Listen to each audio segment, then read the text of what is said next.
as I was mentioning at the beginning of service, I've been traveling. And I love travel. And I just got back on Friday evening, and I've been on trains, planes, and automobiles for about 13 days. And we left here and went on up to Atlanta and spent some time with some family and friends there. And then we flew to Denver. And in Colorado, I spent time with some friends and family there. And then we came back and went up to North Carolina for a couple of days, and then I came home Friday. And I want to thank Lori for picking me up in St. Petersburg at that little airport there. What a lovely little gem of an airport. And taking me home to Bradenton. So Becky's still up in North Carolina. She will be back next Sunday. That was the first question Brianna asked, is where is Becky? I play second fiddle to Becky a lot. So at any rate, I know I need time off every now and then, but I sure do miss you guys when I'm away. But anyway, while I was traveling, I encountered quite a few people that I don't get to spend a lot of time with. Especially now that we live down here and all of our connections are elsewhere. In that regard, I got to have some kind of fresh conversations with people. And what I became acutely aware of is that no matter where I go, I run into people who are working on the same kinds of life themes and issues and situations and lessons that I have in my own experience. And from knowing all of you, you guys are having the same kind of experiences too. There are those that are dealing with, health stuff, like a new diagnosis or considering a new treatment for something, or there's always the weight loss strategies, up and down and around about that, and perhaps a new workout routine, and they want to talk about that. There are family things going on, like someone's having a new child, or it was back to school time when we were in Colorado, so they were talking about their children getting ready to go back to school. Sally's nodding her head. She's really familiar with that one. There's always like a dispute between a family member and another family member, and trying to get someone to kind of come back into the fold, or sending a child off into the military or to college and getting into their major, and just stuff. And then there's friend stuff, like there's some sort of a dispute between friends, or perhaps a harsh conversation or a moment of disrespect that somebody wants to process. And then there's also the deep gratitude stuff, somebody's birthday to celebrate, or a major milestone achieved. There's financial changes, windfalls they want to talk about, and also struggles and challenges with that. There are moves to make, there are boxes to pack and unpack, and all of that kind of stuff as well. It's just life, right? It's just life. What I have just described is life. It's life. And it looks quite similar. No matter where I go, I can't get away from it. Ellen was saying she was in Europe recently, and I bet you ran into conversations with people there having the same list of things. It's all normal. It's all normal. And I like to say that no matter what experience you are having, it's a normal human experience. It's a normal human experience. You may have never had it before, but I bet you somebody else has. There's nothing really special going on. The details might be a little bit different, or the names obviously are different, but for the most part, it's just life. And all the twists and turns that are made on this physical plane are about being human. And maybe it's because I'm a minister, and this is just, but yeah, actually it was before I was a minister. People want to talk about stuff with me.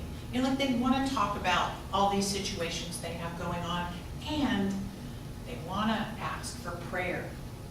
Often I'm asked, will you pray for me as I go through this, or for this thing that I'm wanting, or for the outcome of whatever? Will you pray with me?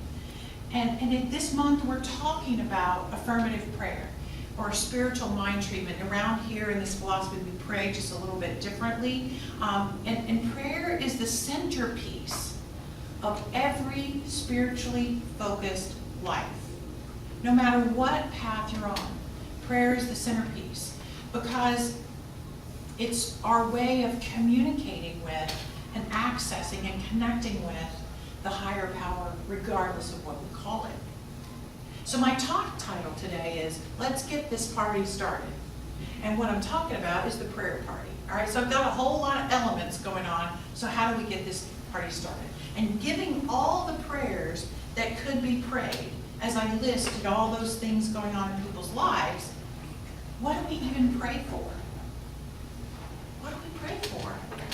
You know, when I'm teaching the very basic spirituality class, we talk about taking the time to identify the purpose of your prayer. What is the purpose of the prayer before you even start praying? And when I was first asked that, what's the purpose of your prayer, it was a little baffling to me. And it might be baffling to you too. It's like, wait a minute, why aren't I supposed to just pray for the thing I want to happen? Or the thing I want to have, or the thing I want to go away? Or whatever, can I just pray for the new thought that will make the whole situation much, much better?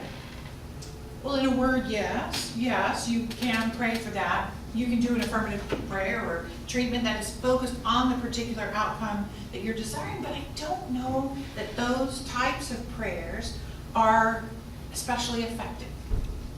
So let me explain. See, often when we're naming the specific outcome that we want, or the thing that we want to happen or whatever, we are filled with reasonable doubt that that's even possible. That our lives could change course that much for that outcome to be completely different than where we're headed. But there's a doubt there. The thing that we perceive to make the biggest difference is even remotely possible. Right? There's that doubt in there. That particular thing that we want is not already a part of our experiences because we have that doubt. Get it? We kind of already know that what we're praying for is like we're wanting a miracle, right? And so I often encourage people instead to identify a quality of God that would make a difference in your experience. You're going to have the experience you're going to have, but would an essence of God make a difference? If you could remember that peace is your birthright, or that love is everywhere present, or that harmony is the natural state of relationships, or that abundance is the truth of the universe, if you could remember that, would that make a difference in your journey in this particular situation? And then the purpose of your prayer becomes invoking one of those qualities of the divine to be more evident in your experience, in your awareness, in your mind, in your heart, in your life. And the thing that we most often need to pray for is greater faith that God is at hand in whatever we have going on. Spirit is expressing as this piece of the puzzle, whoever talking about puzzles, as this piece of the puzzle. Spirit is in that too. Now, I don't know about you, but I have this dodgy relationship with the word faith. Just like a little shady, because I grew up in a fundamentalist Christian home. And probably like many of you, whenever I had questions about what was being taught or how things were explained theologically, I was told that I simply must have faith. Or in other words, no questions asked. Right? No questions allowed. Even when things don't make sense, you just can't ask too many questions, right? This faith that I was asked to have was more of a blind faith. Just trust what we tell you, right? Well, that didn't go very well with me. It just didn't fly, right? So I avoided kind of religion in general for most of the years of my adult life. But finding science of mind, finding this philosophy and this teaching, has taught me more about the faith that I think we should be praying for. It's a faith in the spiritual laws, the laws that operate as reliably as the law of gravity. And these laws make sense. And when you apply them in your daily life, life gets better. And I think living in faith with the law has many benefits, especially when I'm having all these normal life experiences that we all have. See, before I had faith in spiritual principles, I felt frozen in decision making. I would what if a scenario to death. And I would still often refuse to make a decision. And I'm sure you can relate to that because there are just so many big decisions that we have to make in life, right? We have to make these huge decisions. And all of those scenarios that I just named earlier, they all require decision making in the middle of what's going on. And I find myself and others just kind of stuck. So many normal human experiences require decisions and choices to be made. We have to make big ones like relationship transition decisions, or we have to make career choices. There's changing family dynamics and we've got to make choices about those, or we've got to move, we've got to relocate. I want to move to Santa Fe, but I'm just frozen. I don't want to move to Santa Fe. But I have a physical diagnosis and I need to choose treatments, and it's just these big choices in life that freeze us up. Not freeze us, but makes us frozen. Word carefully. So I believe what scarred us all for life was a television show. The television show, Let's Make a Deal. Okay. I've used this analogy in Atlanta before, and it was so cool that I want to share it here. Okay, so here's my question. By a show of hands, how many of you watched the classic Let's Make a Deal from like the 60s and 70s? Monty Hall. Monty Hall. Okay, so for those of you who never saw it, don't worry, I'm going to catch you up. Okay, so here's kind of how it went. Okay, first of all, there's this like ginormous, ostentatiously dressed audience. They're in these elaborate costumes, right? Because they're trying to get the attention of Monty Hall. And when I say the word Monty, more than likely the next word is Python in my house. So Monty Hall, if I say Monty Python, I mean Monty Hall. But anyway, Monty Hall would ask the question of the audience, something like, does anybody happen to have with them something, let's just say like a yo-yo. Does anybody have a yo-yo? And against all odds, someone would dig in their big bag of treasures and find a yo-yo. And they would jump up and down crazy wild, like, I have a yo-yo. And they would become the contestant, right? And so Monty Hall would go over to this person and say, would you like to trade that yo-yo for what's behind door number 1? Door number 2, or door number 3? And the person would just be so nervous, and the whole audience is screaming at them, door number 1, pick door number 1, door number 2, door number... Everybody had an opinion of which door they would pick. So this just say, for the sake of our story here today, the contestant picked door number 1, and with much fanfare, door number 1 opens, and behind it is a brand new washer and dryer. Now, I do much applause, much excitement, jumping up and down continues. I don't know why a washer and dryer was the best thing in the 60s. I don't know, but it was. It was like a great prize to have. But to keep the drama going, Monty Hall would then ask the contestant, would you want to keep your washer and dryer, or do you want to trade your washer and dryer for what's behind door number 2 or door number 3? Now, the contestant had a big choice to make, right? So whether they chose the doors or not, the television show always revealed what was behind the doors. So they would open and say, here's what's behind door number 2.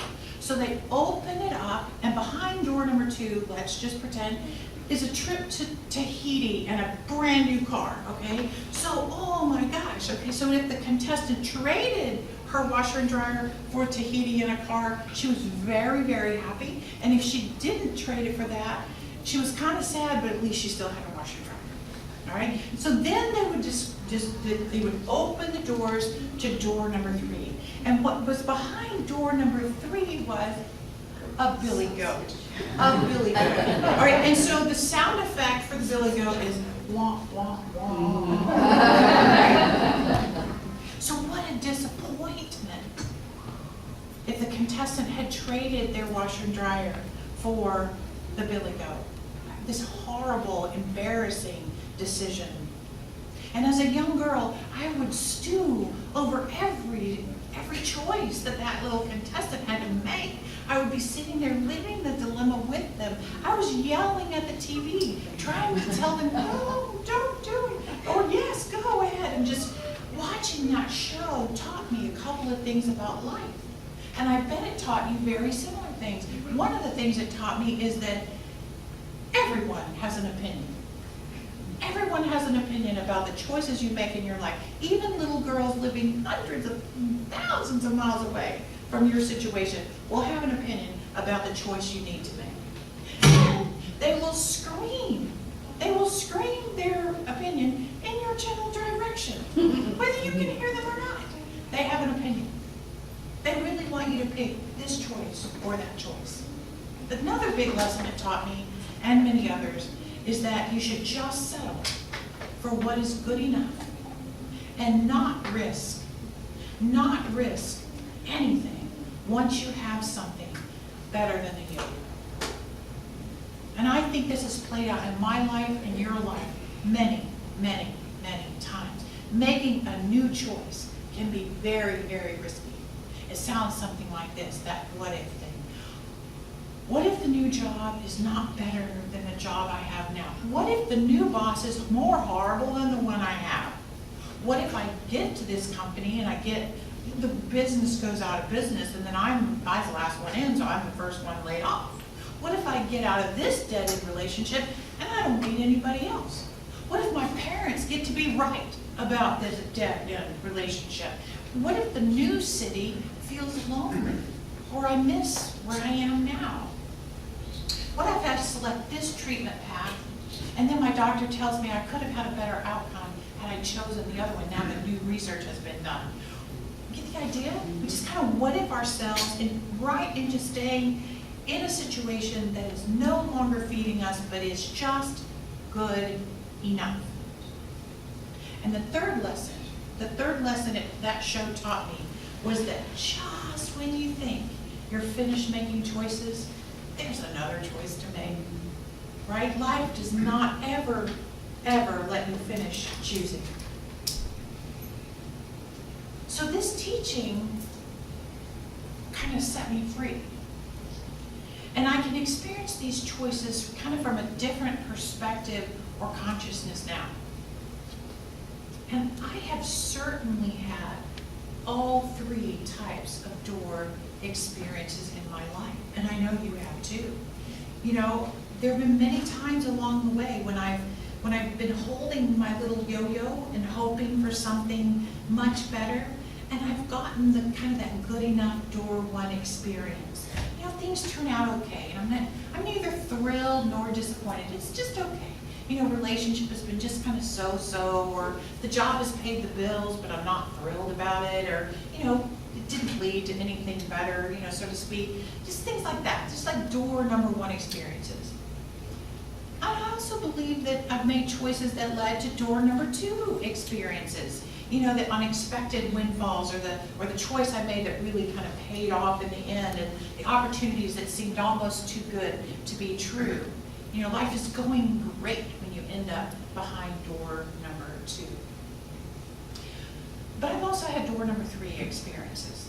And without my current consciousness, without my current awareness about how life works, those are pretty scary.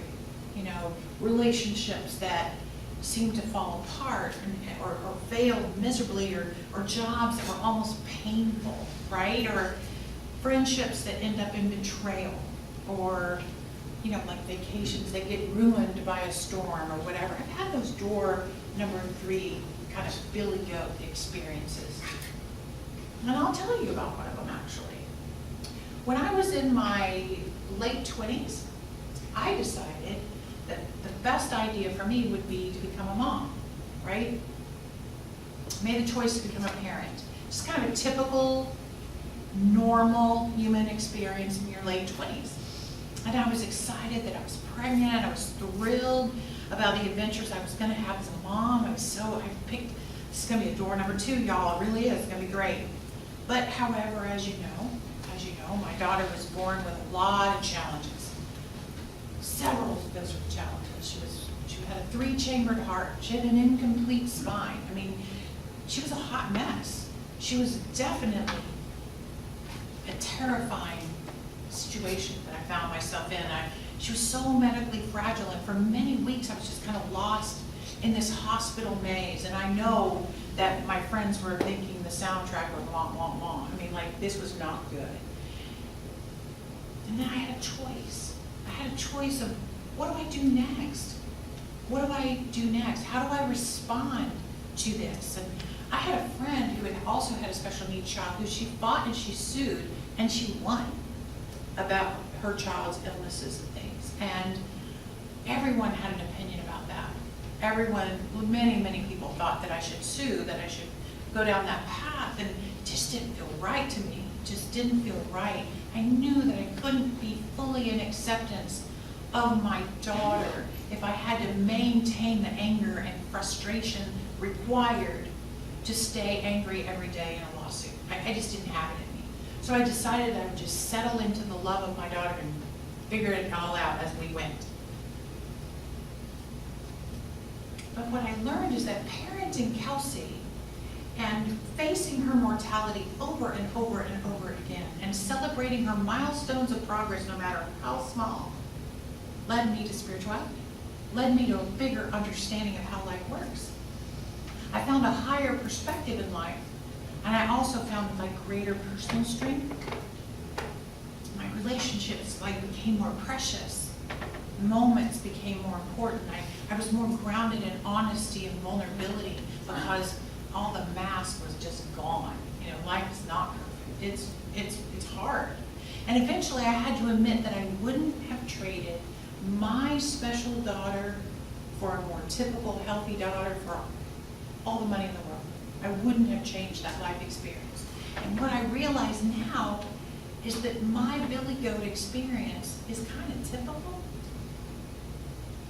It's the challenging parts of life, the unexpected twists that grow us up, that evolve us, that make us stronger. But is this awareness really in line with what we teach around here? You know, what would Ernest Holmes, or the founder of this philosophy, have to say about my let's make a deal analogy? Let's look at the things he taught. First thing he taught God is all there is. That's what he taught. Every choice has good behind the door. No matter what door you choose, Ernest Holmes would maintain, and I maintain, there is good available behind every door. Divine intelligence, perfection, love, joy, order, harmony, balance, all of it is behind every door, to the degree that we align ourselves with those qualities in the middle of whatever choice we make. The second thing Ernest Holmes taught was co-creation. You know, we, with our consciousness, our perspective, our awareness, our expectations, we co-create. Our consciousness brought us to this moment of choice. And behind every door is an outpicturing of our own attitudes, our own way of thinking. Our soul's lessons lie behind every door. We might think they're different doors. Wherever we go, there we are, right? Another thing he taught is unity. Whatever is behind the door is us. We are behind the door, behind every door. We are in every relationship. We are in every career, every move, every diagnosis. And how we treat that which is behind the door is how we will be treated. If we are miserable after the choice, we're going to create misery. If we are grateful after the choice, we will just bring more things to ourselves to be grateful for. If we are afraid, we're going to have things to be afraid of. And he taught the power of prayer. He taught that spiritual mind treatment, the ability to work on our own thoughts, is available to us. It's this prescribed method of changing our life experiences, and that brings us full circle. What do we pray for? What is the purpose of our prayer? I absolutely encourage you to pray. And every time you pray, pray for faith and wisdom, for spiritual guidance in your decision making. for poise, which is my favorite word, for poise in your mind as you make the choice you need to make. For faith in knowing that you will make the right choice and you'll find yourself down that path. See, life is going to continue to be normal. The challenges and situations are going to continue to arise day after day after day in your life. And sometimes you're going to have door number 1 situations. Sometimes you're going to have door number 2. And what I find us mostly praying for is, please don't let me have a door number 3. Please don't let me, I don't want the code, right? We pray to wake up in Tahiti. We pray for the car that just blows our mind. We want to be in the arms of some good-looking partner, right? We want the job with the biggest paycheck or whatever ultimate good we can name in our lives. But mostly we're praying to not have door number 3. So instead, I encourage you to pray for the God qualities to lead you through all of your experiences. I encourage you to surrender your own consciousness to the God within to lead you to your highest and best outcomes. See, you're constantly offering up your yo-yo. So do it with courage and pray for the consciousness of faith to know that all is well. Let's make it deal. And so it is.